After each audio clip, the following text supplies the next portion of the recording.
सहना भवतु सहनौ भुनक्तु सह वीर्यं करवावहै तेजस्विनावधीतमस्तु मा विद्विषावहै। ॐ शान्ति शान्ति शान्तिः। You know how to sing? Yes. Come.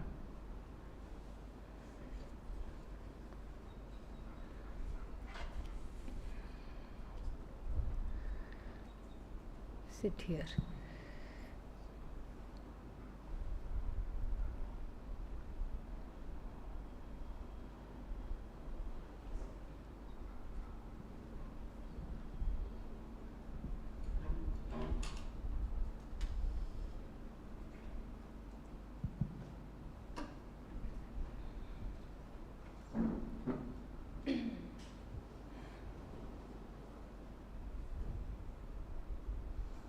कर्पूरगौरं करुणावतारं संसारसारं भुजगेन्द्रहारं सदा वसन्तं हृदयारविन्दे भवं भवानी सहितं नमामि। कर्पूरगौरं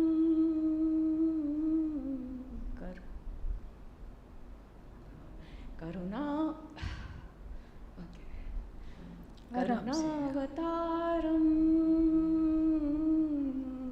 संसारसारं भुजगेन्द्रहारं सदा वसन्तं हृदयारविन्दे भवं भवानी सहितं नमामि।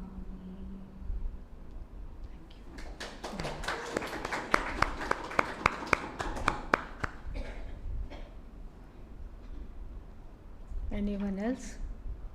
Come.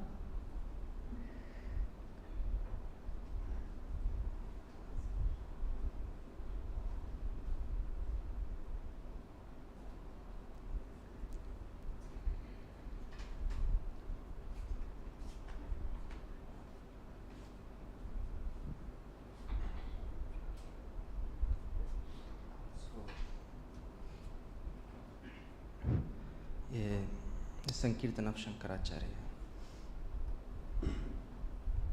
ये चंद्रचूड मदनांतक शूलपाणी स्थानो गिरीश गिरिजेश महेश शंभो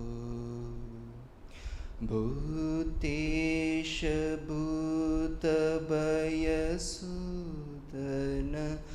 मामनाथं संसार दुःख गहना जगदीश रक्ष। ये पार्वतीर्दय वल्लभ चंद्रमौली भूतादिप प्रमथनाथ गिरीश चापा। ये वामदेव भवरुद्र पिनाकपाणि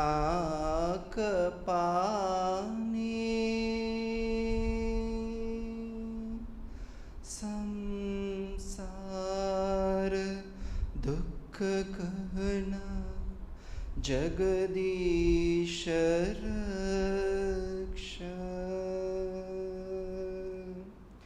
कैलासशैलविनिवास वृषाकपेः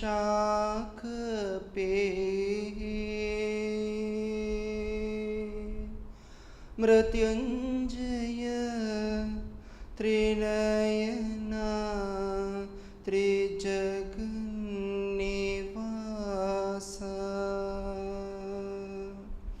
नारायण प्रमदः शक्तिनाथा संसार दुःख गहना जगदीश रक्षा विश्वेश विश्वभयनायक विश्वरूपा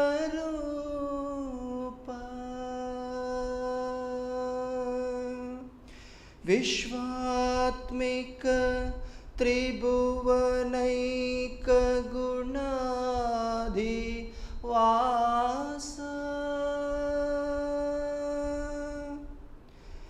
विश्वेश विश्वभवनायक विश्वरूपा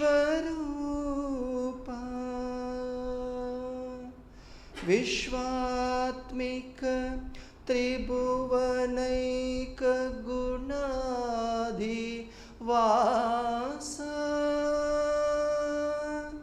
ये विश्ववन्द्या ये विश्ववन्द्या ये विश्ववन्द्य करुणामय दीनबन्धो संसार दुःख गहना जगदीश रक्षा संसार दुःख गहना जगदीश रक्षा संसार दुःख गहना जगदीश रक्षा संसार दुःख गहना जगदीश रक्षा. Very nice.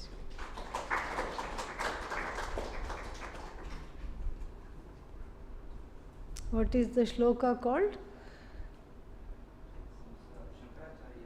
Samsara Dukkha Gahana Jagadisha Raksha. Very nice.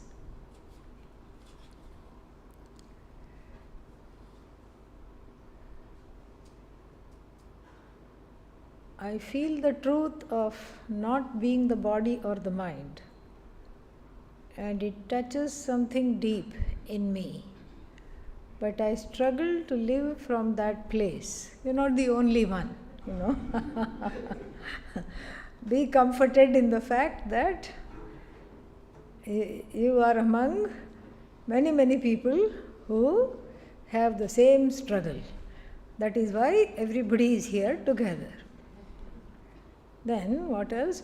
I remind myself often, yet I fall into the same patterns of identification. How can I deepen the understanding so it becomes the living reality? Nice question. So, you keep listening. That's what it is. When in doubt, Shravanam. When in more doubt, more Shravanam. So, the doubts come and the identification with myself as not the body, not the mind, not the senses, but Paramatma is shaky. Sometimes it is shaky, sometimes it is flaky. And so what to do? Keep listening to strengthen that. And then also the bhava, the observing, sakshi bhava helps. Continue to be a sakshi bhava also helps.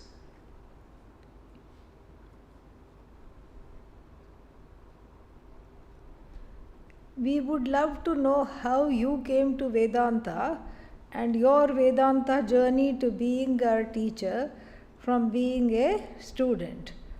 Also, could you share fond moment from Pujya Swamiji? So, I'm an ordinary person, like everybody else. I was not dropped from the sky or something like that. No. Ordinary person, ordinary story. That is not important, really not important.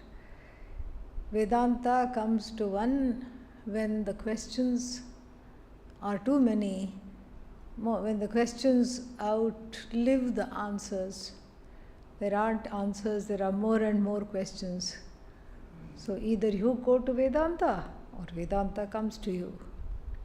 So it's an ordinary life, nothing extraordinary. If there is anything extraordinary, it is the Guru, Pujya Swamiji. He truly was extraordinary. Many moments are there, and as it is more fun, I think, to share it in a context. Suddenly, right now, I'm not able to think of anything.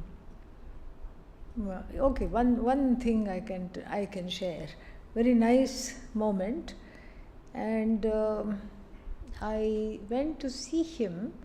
He was somewhere, I think, in Bangalore, in a hotel.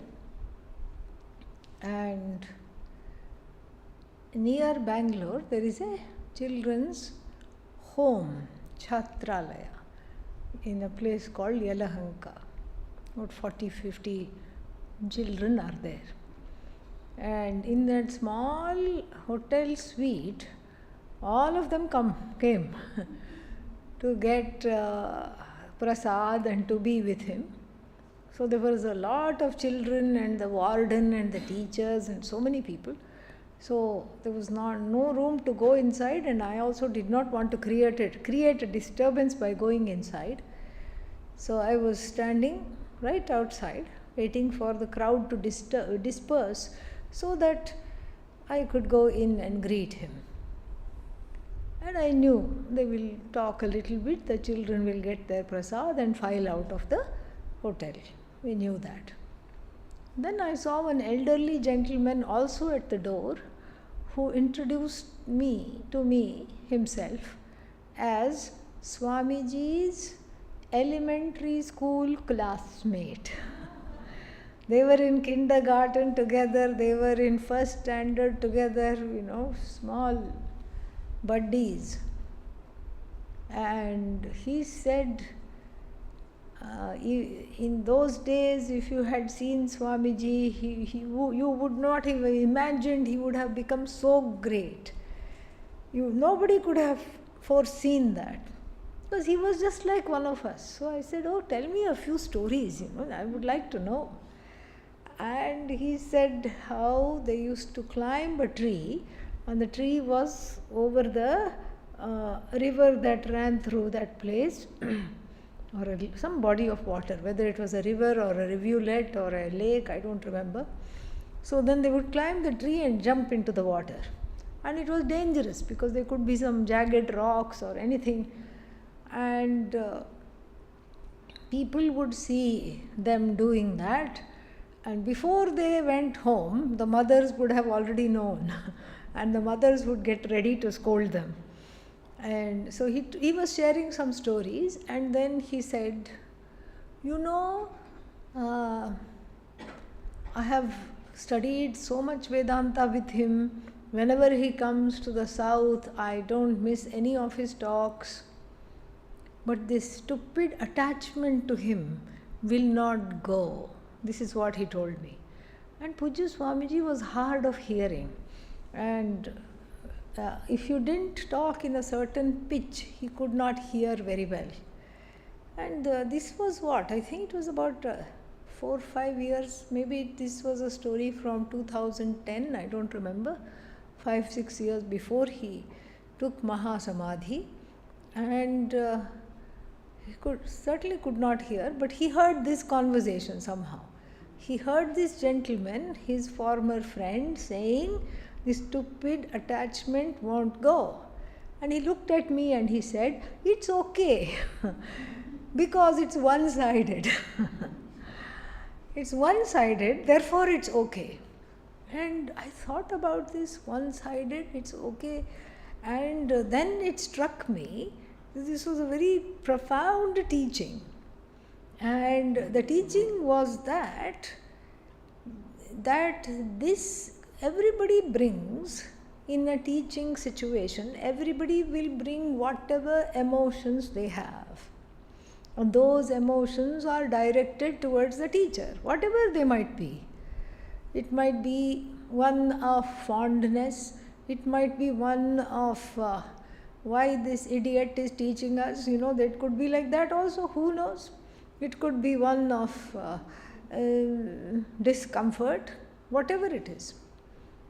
And the teaching is still successful if the person is ready to transform, if the person is open, because this is exactly what Pujya Swamiji was saying, that the teacher must not participate in that. And here he was saying, I am not participating in his attachment. So then what is this attachment to? It's not to him, it's to a concept of him.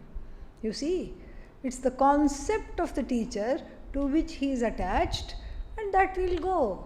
That will go. Continuing Shravanam will take care of all the positive, negative, and in between all kinds of transferences. It will take care of all kinds of projections. It was a very beautifully done, wonderful moment. And then before that also there was in the same meeting, before that also there was a special moment, because I was standing outside and I was trying to take a photograph of him. And I never did that usually. I just said this, it was not my habit to take a photo. But somehow that day I could not help myself. So I had this phone and I was going like this with all the children teeming, and there was no place at all. And then there was a little tea break. Somebody brought him some tea and he was holding the tea in his hand. And then he saw me trying to take a photograph, and he just, with one hand he's still holding the tea, and in the other hand he just parted the crowd so that I could take a photograph. And he posed with his tea. So far away, he could not see very well, he could not hear very well. But this is what made him great, because when you were with him, you felt like you were the only one, that nobody else even existed. That was his greatness, because he never made any distinction between himself and the other. And somebody asked him one time, what is the difference between you and me? A rather arrogant question, somehow to ask like that in a satsang. What's the difference between you and me? And Swamiji said, I don't know about you, but when I meet somebody, I don't think, what can I get from them? I only think, how can I help this person? And that really shut that man up. After that, he did not ask any questions. So that is in fact, not one moment, 3 moments. Okay? Yeah. I enjoy the classes of Bhagavad Gita and Kathopanishad. But at the end of 1 month, if you ask me to speak on these topics, I will find it tough.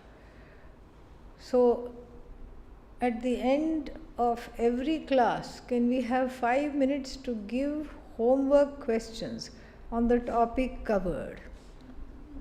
I think you just lost a few friends. Yeah.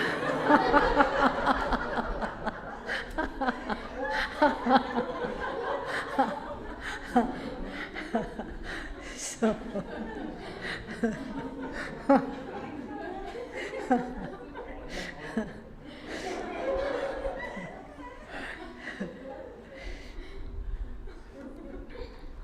homework.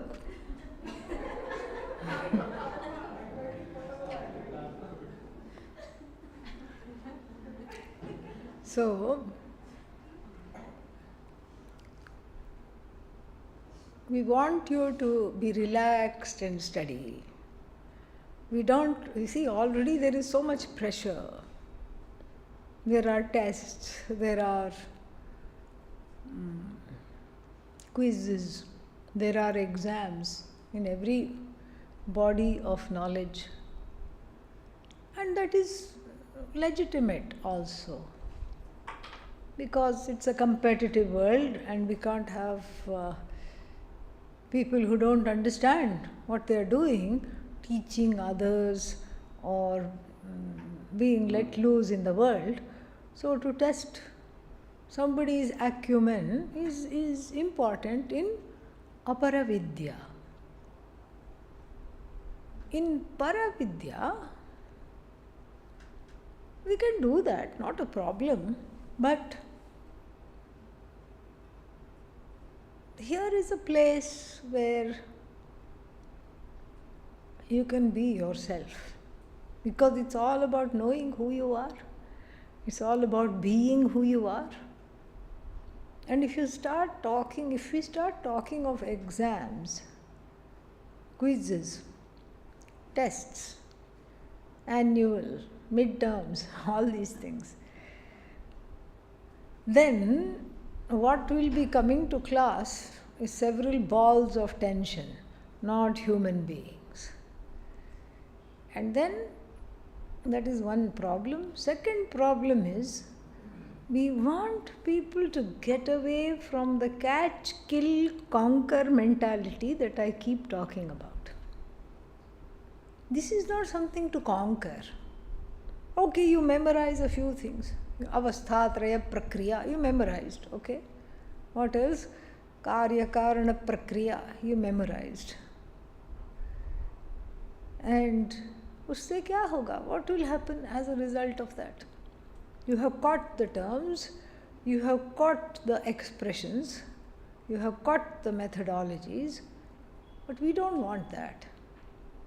We want you to be caught by the subject matter. That is the reason why not to have tests. Okay? But, however, both Swamiji also does this, I also do it. In the beginning of every class, as far as possible, I give a little summary of what went before. So this can be like a revision when you listen and listen again. And of course, the summary won't come out exactly as the class was there. It will have different words. It will be in a different way. So you can listen to that, aram se, no problem, and you can take notes of the summary, and you can yourself test yourself to do this. Now, in one 3-month course, it is difficult to have everything. This is just an appetizer. This is not the main course. This is just to get an idea of the vast richness of this knowledge, the depth to which one can be altered if one allowed oneself. That is the idea of this course. So don't feel bad if you don't remember, and if you can't speak on the topic. You will be able to speak on the topic. You will be a great orator, and you can test yourself. And the other thing which I recommend is that, when you have some time after lunch or something like that, you just take your notebook or your phone and jot down a few points that struck you on that particular day. It need not be in order, and it need not be in exactly how it was taught. It can have gaps, because you're not giving it to somebody else to read. This is for your own recall, and you will see that you need to listen more, and that's a good thing, not a bad thing. And the more you listen, these areas of obfuscation, these areas of vagueness will drop. More and more clarity will come.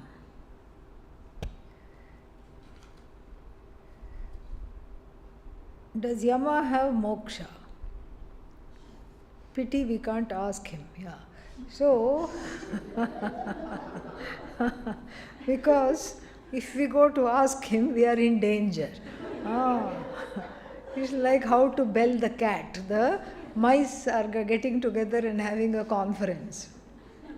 Yeah. Does Yama have moksha? If not, how can he teach about Atma to Nachiketa and through Nachiketa to all of us? But he is teaching, is he not? Yes. So from that, what do we conclude? He has moksha. And he is teaching the correct thing. It's not that he is teaching wrong things. It's not that he is saying you are separate from everything. Then we have to suspect. And I can see why you are confused. Because Yama, even though he is scary as the minion of death, he is very humble. And he tells Nachiketa, you have even exceeded me. Do you remember that mantra? Janamiham Shevadhihi Anityam.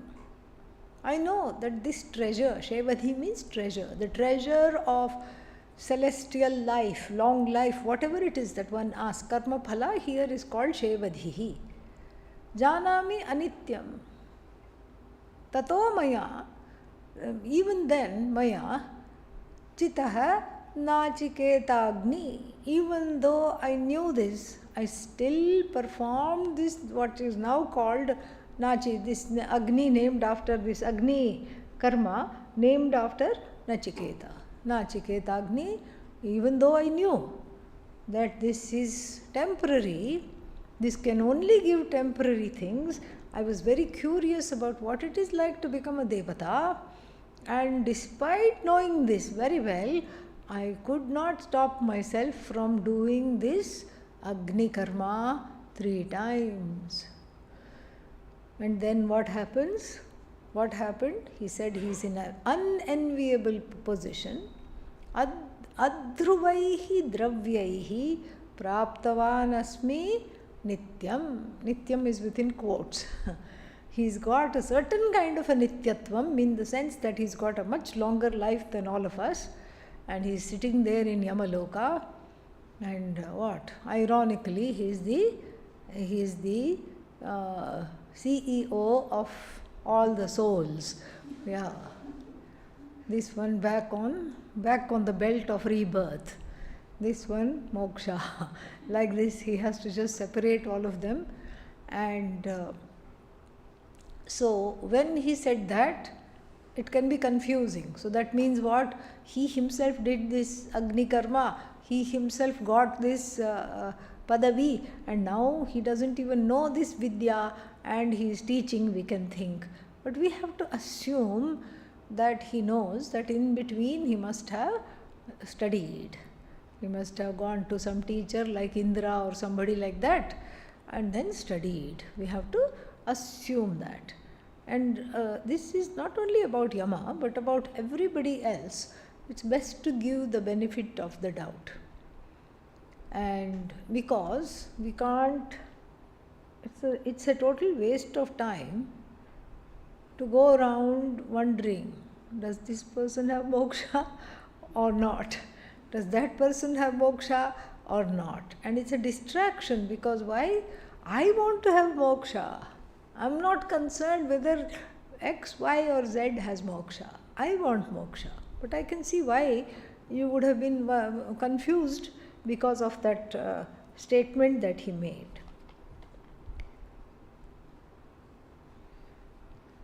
Okay. Explain Nididhyasana as a term and how to practice it. Is it different from meditation and experiential learning? I don't know what you mean by experiential learning, but never mind, let us look at nididhyasana. It comes from the root verb dhyai, which is the same root verb as dhyanam. Same root verb. It is kind of a meditation, but we call it more contemplation. In meditation, we have, there is a definition for meditation. In Sanskrit, everything in the Shastra, everything has a definition. And what is that definition? Saguna Brahma Vishaye Manasa Vyaparaha. Mental activity is meditation, but then you can also keep worrying. The worry is not meditation. Mental activity, the locus of which is Bhagavan, Sagunam Brahma, that is called meditation. So meditation mostly involves mantra japa. I learn how to do japa and I try to do it so that I can have it deep, uninterrupted, so that I am training the mind to have what is called Sajatiya Vritti Pravaha. Sajatiya Vritti Pravaha, Pravaha, flow, Vritti, thoughts. Sajatiya, same kind of thoughts or similar thoughts. So I tell the mind, you have to think Om Namah Shivaya. I don't give it an option. Usually during the day, the mind skips from one thought to another thought, and I also skip along. The mind is like a frog. 1 minute you see it here, another minute it's gone over there. And it just keeps going and going like this. And so, therefore, without stopping, the whole day goes like this. But when I practice meditation, I train the mind, the buddhi, to be with the same thoughts or similar thoughts. The idea behind this is that you, even in the non-meditative times, you have that freedom where you don't follow the jumping mind, and therefore the mind is ready to be of service for you. This opens up a whole vault of creative potential. The creativity is suppressed because we have become slaves of the mind. So it opens up creative potential, it also gives a lot of mental tranquility, and it prepares the mind for knowledge by giving focus and staying power. These are the benefits of dhyana. In nididhyasana, what is the purpose of nididhyasana? The purpose of nididhyasana is not to prepare the mind, it is to do what is called viparita bhavana nivritti. Nivritti, freedom.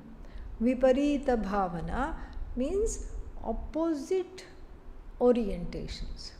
I know I am Brahman, but ... I still get angry. I know I am Brahman, but I don't know how to live like Brahman. There is a gap. And that gap is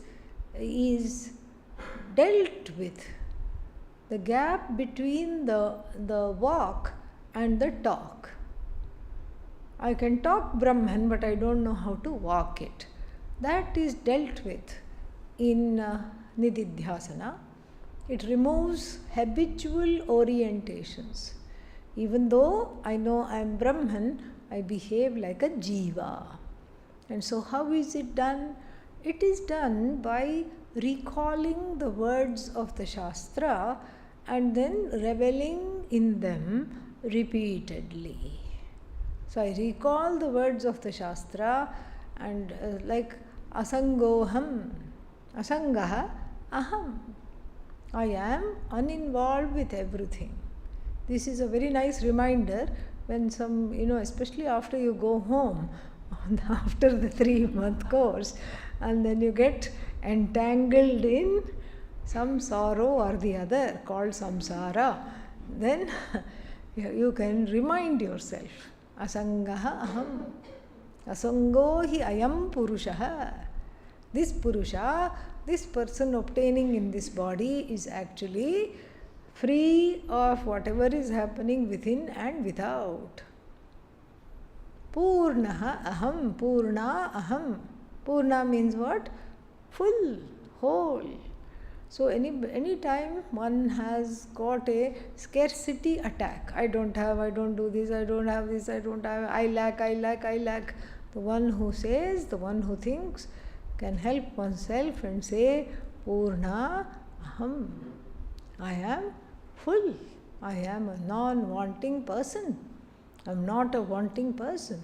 So these are gems from the Upanishad which one has already studied.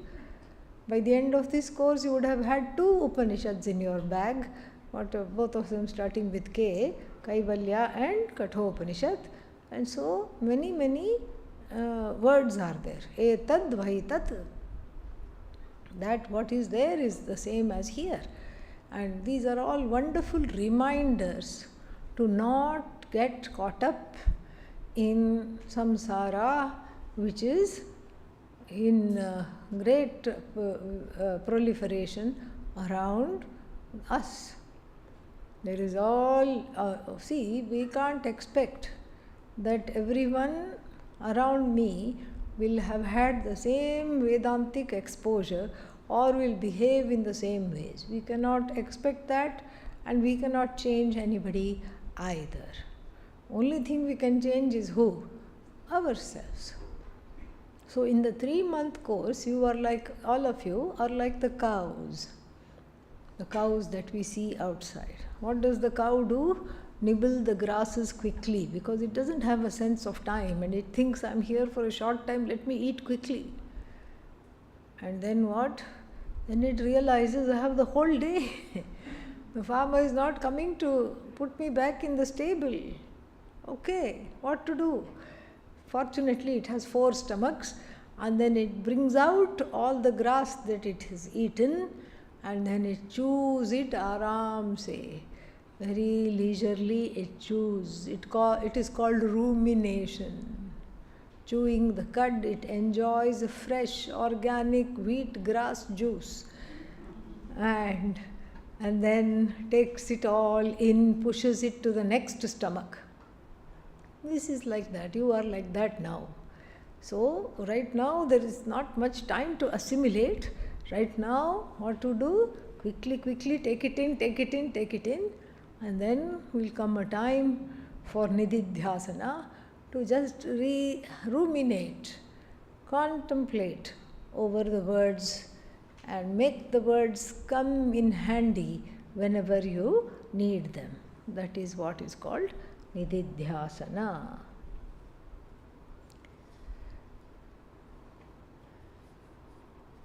This is another nice one. What do we do when family/loved ones behave adharmic? What to do indeed? If we don't confront them, it looks like we validate what they do. And when we confront them, it creates disharmony, distance and separation. Very well put. Correct. Yes. What to do indeed? Yeah. First we have to think, what do I want? Do I want to become a dharma cop? Yes. What do I want? And the answer to this question must always be moksha. Okay? So I'll tell the answer, now I'll ask the question again. What do we want? Moksha. When do we want it? Now. So then, if that is the case, then I look around and then orient my life to that effect. There are still, even though it looks like I'm in, one is between a hard and a rock and a hard place, seeing this question, there are still options will be there. If we look closely, there are options. For example, somebody behaving in an adharmic way, I have to see who is it affecting? If it is affecting someone other than me, if it's affecting me, then I take myself out of the equation, because then I'll be biased. I will not be a good interloper here. If it is affecting other people in the circle or somewhere else, then I can perhaps mention it, while knowing full well that it may cause disharmony, it may cause distress, it may cause separation. I have to be ready for that, because I have to weigh the two things and see if it is worth interrupting. And then if the answer comes, yes, it is worth interrupting, because this person is cheating so many people, exploiting so many people, or doing something even worse, whatever it is, some kind of harassment, or so many things might be there. Maybe it needs to be brought out in the open, without me becoming a dharma police. Here it's not out of being a dharma police, but just because many people are badly affected. I have to sit on it. I have to meditate on it. I have to get guidance. If it's loved ones and family members, other people are also there. So you just have a meeting. See what is to be done, what is in the best interest of the family, of everybody, because everybody also may be scared to say something. They may also remain quiet. They may also be too afraid to, who is going to name this thing that is going on in our family. So bring people together rather than focus on the disharmony. Let us first bring people together and see if there are any allies in this. And if you have allies, and if you cultivate some allies, friends who can help in this, then you take their advice. Now you are no longer alone. Now you don't have to worry about, disharmony and separation and all that, because you have other people with you. So you proceed together. You don't go at it alone. That would be one suggestion. And then, as a general rule, it is, there will be lot of adharma around. There already is. You have to learn, we have all to learn to choose what battles we will go for and what are the things we will not touch with a 10-foot pole, because it's not possible to make any change, or it's not worth my while. Because what do I want? When do I want it? Yesterday. So this is how we decide. Take it slow and see why this person is behaving this way. What are the pressures, and how to suggest to them to remove, if they are amenable, how to remove those pressures, and how to suggest perhaps they can behave differently and not come under the pressure. Possibly. But again, there should be no self-interest here if we want to do this. Because if there is self-interest, then it will not work. One becomes a self-righteous person, which nobody wants to be around. Dharma cop also. Dharma cops don't have many friends. Yeah. 2 questions about reincarnation. In Buddhist tradition, it is common that after the death of a great master, there is a search for the child in whom he has reincarnated. Yeah, good point. It's always a he, and that also is very interesting. Yeah. I have never heard of this in the Hindu tradition. Is there a specific reason for this? Yes. So, we don't say the jnani is reborn. In fact, the whole idea of this study is not to be reborn. Yeah. Yeah. And somebody came to me and said, Swaminiji, in my next life also you will be my teacher.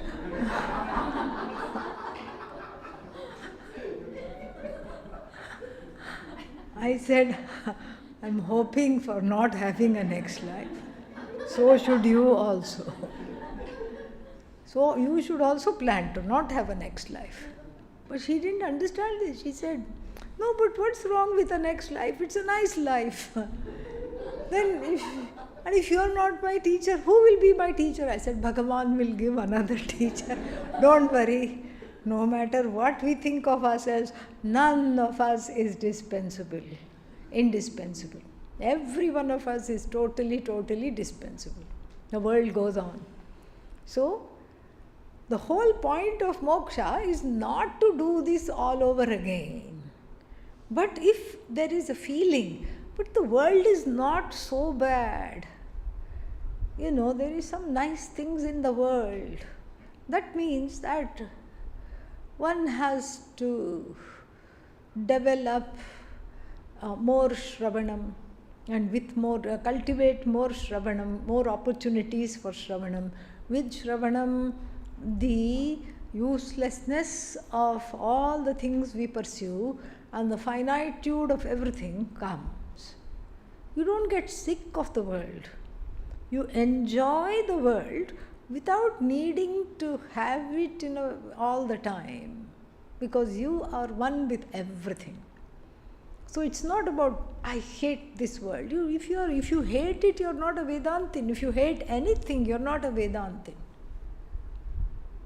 There is just a mild, this is not for me, the feeling. Why?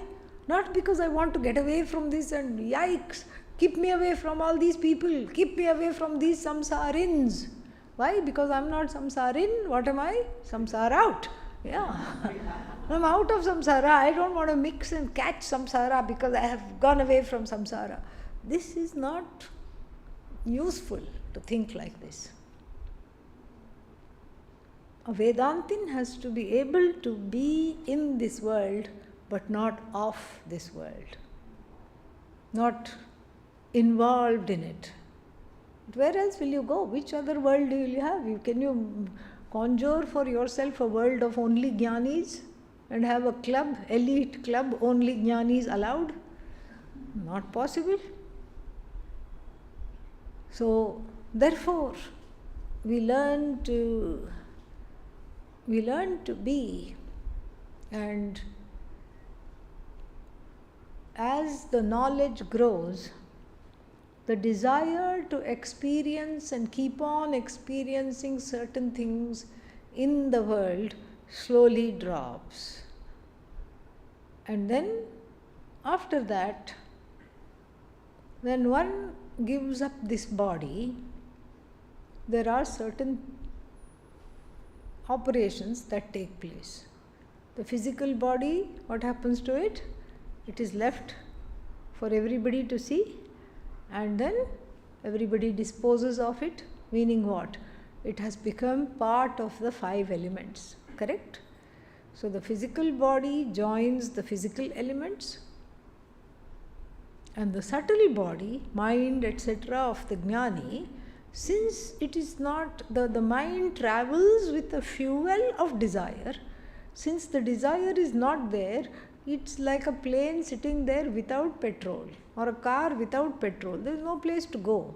It will join the subtle elements. So the physical body taken care of, subtle body taken care of, or kya hai? What else is left? The causal body. What is the causal body? Ajnanam.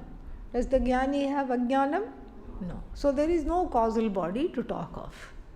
So therefore, what will come back? Nothing will come back. So there is nothing that comes back. Okay? And there is no need for the jnani to come back. In the Buddhist tradition, as you pointed out, there is a difference, because the whole idea there, it starts with a very interesting premise. What is that premise? The world is the cause of sorrow. The first premise is this. World is the cause of dukkham. This premise we completely do not accept. What do we say? The opposite. The world is Ananda. You are Ananda. Jagat is Ananda. Paramatma is Ananda. World is not the cause of sorrow. Birth is not the cause of sorrow. Birth we celebrate. Even in bringing the jiva, another jiva out, the parents had some joy. They looked forward, they anticipated the baby coming. No matter how dysfunctional they were, there is joy. So we don't say the world is dukkha. And then the second premise, or it may not be exactly in order, but the next premise in Buddhism pertinent to this question, pertinent to us right now, is that since the world is dukkha and desires are the cause of sorrow, then what should be my contribution here? Mine means a jiva's contribution. One should help lessen the suffering of sentient beings. This is how they will say, they will present it. A very noble cause. Lessening the suffering of sentient beings. They are very committed to that. And so, even a bodhi, what is that called? Sattva, somebody who is like the Buddha, or a potential Buddha, or somebody who has nirvana even, will have so much compassion, will not, they think it is selfish to just enjoy your own nirvana. What do? You come back to help others. This is the premise. And in fact, in one of the avatars, this Buddha also came back. Buddha also came back. One story is there like that. So based on that story, they have the endless reincarnation for the lamas, rinpoches, like big ones. This, of course, our current Dalai Lama was asked this question. And he also said, perhaps it is time to stop reincarnating. He said that. He's lived in India for so long. Permanent exile, poor thing, it's just horrible. But he said, perhaps it's time to stop reincarnating. And one of the people said, why is it always he? Why is it always this child is a he? And then he said, I would like the next Dalai Lama to be Dalai Lami, no problem. I would like it to be a her and a she. He said that in the interview. Very nice person, this Dalai Lama, wonderful. I have had the privilege of meeting him with Pujya Swamiji a couple of times. Okay, this is a part 2 of the question. If, when, no need for if, when, okay, yeah, straight away say when. I'm going to cancel the if, okay. When we attain moksha, we no longer reincarnate in an exercise of imagination. If all humanity attained moksha, would it become extinct? No. Why? First of all, moksha is dependent on what? Jnanam. Jnanam is dependent on what? Don't say moksha, okay? That is anyonya ashraya, not allowed. Yeah. Jnanam, to get jnanam, what do you need?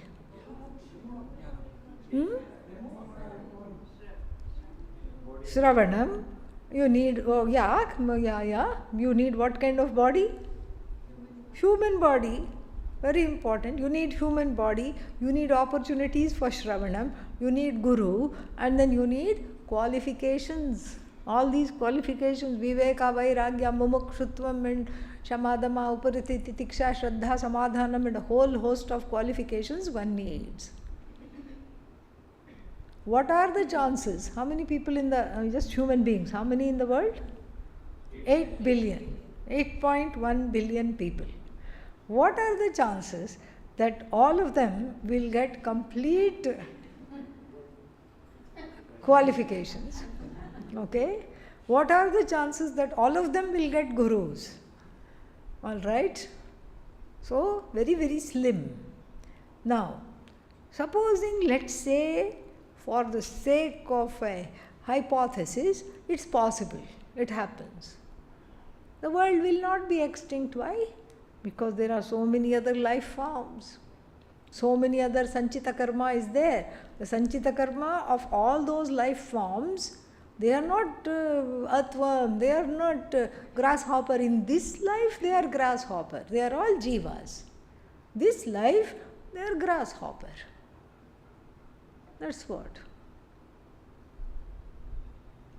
They are jivas. So they all are there, and think of the teeming millions of them, how many there are. Bacteria, look at how many there are. Bacterium singular, bacteria plural. We never even know this because we can't talk of bacteria in the singular. We never think of bacterium. And so, therefore, the world won't go extinct. The world will only fold up when the karmas of the jiva, and this only Bhagavan can decide, when the karmas of the jiva are more or less coming to a place where it can fold up. Then the world folds up back to Ishvara, and all the jivas are with pacifiers and they are sleeping. They are all one with Ishvara until again the desires that were latent, all the karmas are not completely gone. They have come to a place of repose, a latency.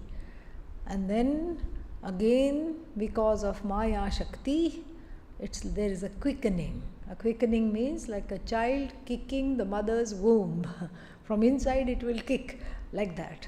So there is all this movement because of Maya Shakti, and then it is time for those desires which were sleeping along with the jivas to be activated again. And the jiva says, let me out, I have all these desires, I want a kshetra. I want a kshetra, I want a place to play, I want to exhaust all these karmas, I want some friends, I want to be with people, I want some trees, I want some fruits and flowers, what will I eat? I want to have a pet dog, cat, make all these, reincarnate all of them. So all of them come together and then it starts again. All right.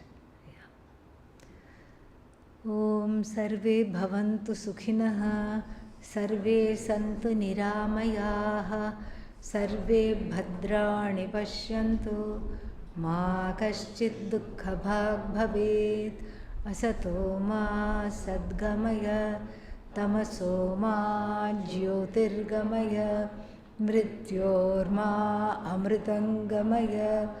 Om Purnamadav Purnamidam Purnat Purnamudachyate Purnasya Purnamadaya Purnamevavashishyate.